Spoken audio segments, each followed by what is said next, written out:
আসসালামু আলাইকুম। স্বাগত জানাচ্ছি আমার কথা শুনবার জন্য। দর্শক, বাংলাদেশের স্কুল কলেজের পাঠ্যসূচিতে ব্যাপক পরিবর্তন এসেছে, আমরা এটা সবাই জানি।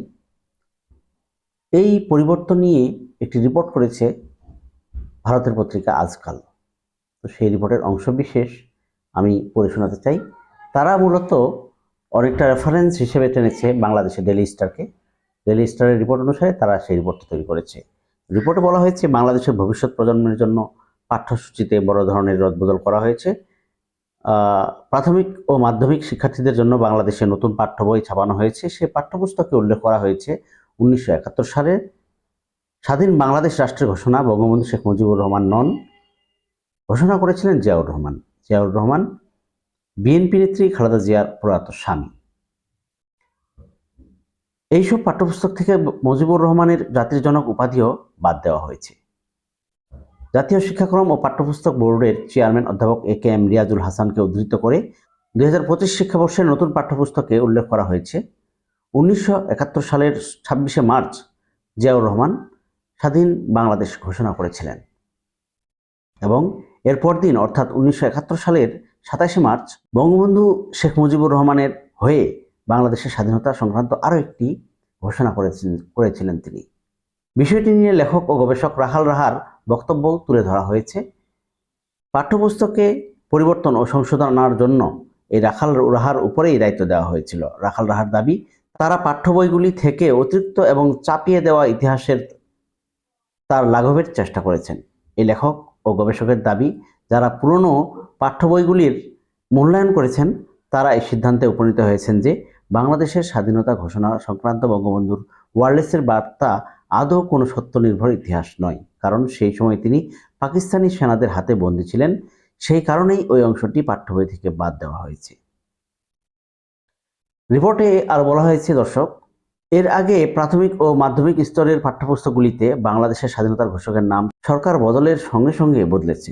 আওয়ামী লীগের সমর্থকদের বিশ্বাস, শেখ মুজিবুর রহমান বাংলাদেশের স্বাধীনতার ঘোষণা করেছিলেন এবং জিয়াউর রহমান, যিনি একজন সেনা মেজর এবং পরে মুক্তিযুদ্ধের সেক্টর কমান্ডার ছিলেন, শুধুমাত্র মুজিবের নির্দেশে ঘোষণাটি পড়ে শুনিয়েছিলেন তিনি।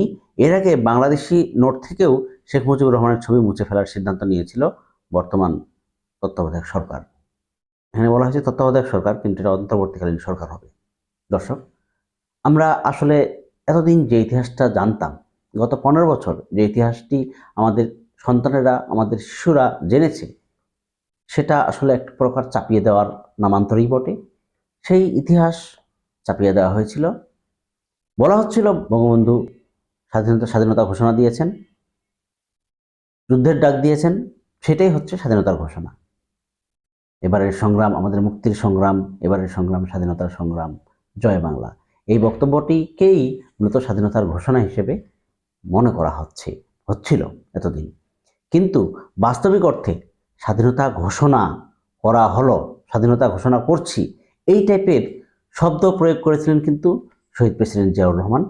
এই শহীদ প্রেসিডেন্ট জিয়াউর রহমান 26শে মার্চের পরে তিনি কিন্তু সশরীরে নিজের কণ্ঠে ঘোষণা দিয়েছিলেন বেতারে চট্টগ্রামের কালুরঘাট কেন্দ্রে তার এই বক্তব্যটি প্রচারিত হয় এবং অনেক মানুষ তারা শুনেছেন তার বক্তব্য, তার সেই ঘোষণা। তো আপনি যদি প্রমাণ হিসেবে দেখতে যান, তাহলে প্রমাণ একমাত্র একটাই আছে, যেটা হচ্ছে জিয়াউর রহমানের ঘোষণা, স্বাধীনতার ঘোষণা। কিন্তু বঙ্গবন্ধুর স্বাধীনতার ঘোষণা যদি ওই অর্থে আপনি বলতে চান যে বঙ্গবন্ধু ঘোষণা দিয়েছিলেন স্বাধীনতার, বাংলাদেশ স্বাধীন হলো, সেইটা কিন্তু আসলে সেরকম কোনো রেকর্ড কিন্তু আসলে নেই বাংলাদেশে। যদিও বলা হচ্ছে 26শে মার্চ সেই ঘোষণা দেওয়া হয়েছিল, কিন্তু সেটা আদৌ ঘোষণা হিসাবে মনে করা হয় কি না সেটা নিয়ে কিন্তু প্রশ্ন রয়ে গেছে।